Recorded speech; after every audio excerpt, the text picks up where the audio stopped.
They protect us. They defend us. They help us in times of need.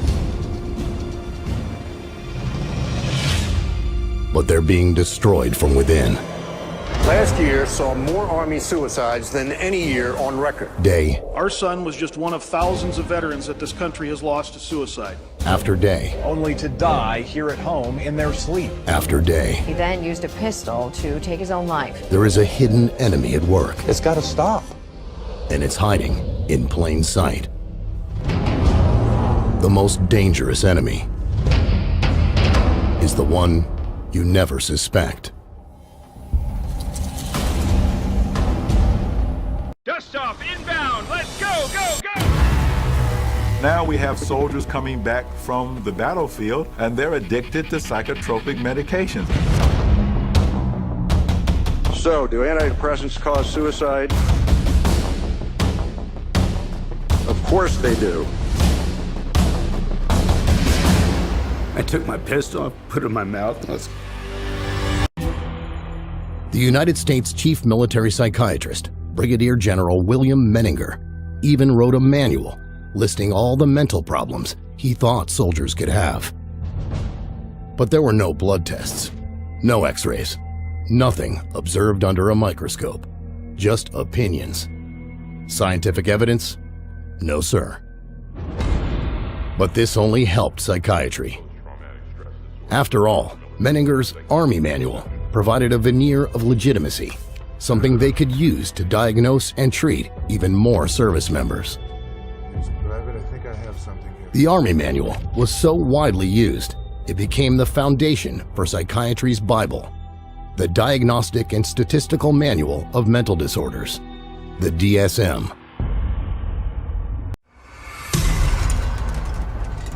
One day in America, every person will be on drugs, healthy or not.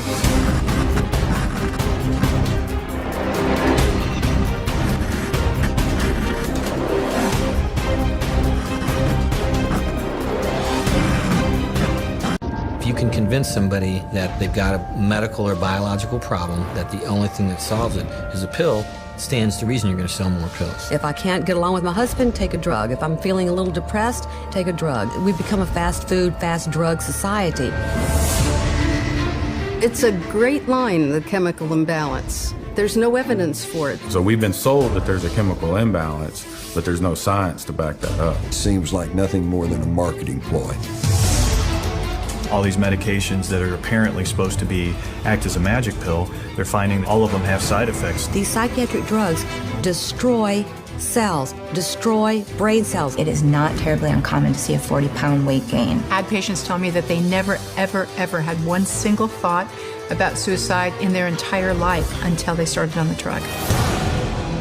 Some of my friends took Ritalin and Adderall just to get high. They'd chop it up with a razor blade and snort it. My cousin Sammy had this Ritalin and we would eat it and we'd be able to stay up all night. In 8th grade, I got kicked out of school 3 days before it let out for selling Ritalin and actually snorting lines in the back of the classroom.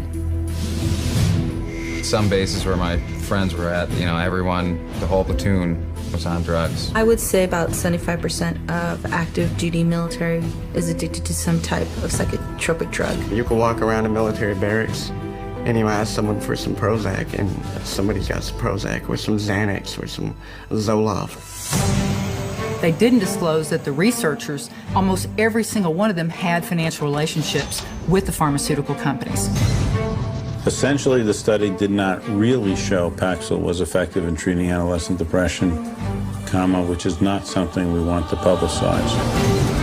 I was told that drug companies write checks to politicians on both sides of the aisle. Back off. You will not expand this investigation into the drug companies. We see it in the military, we see it in our children, we see it in the schools. These drugs are not working to make a better society.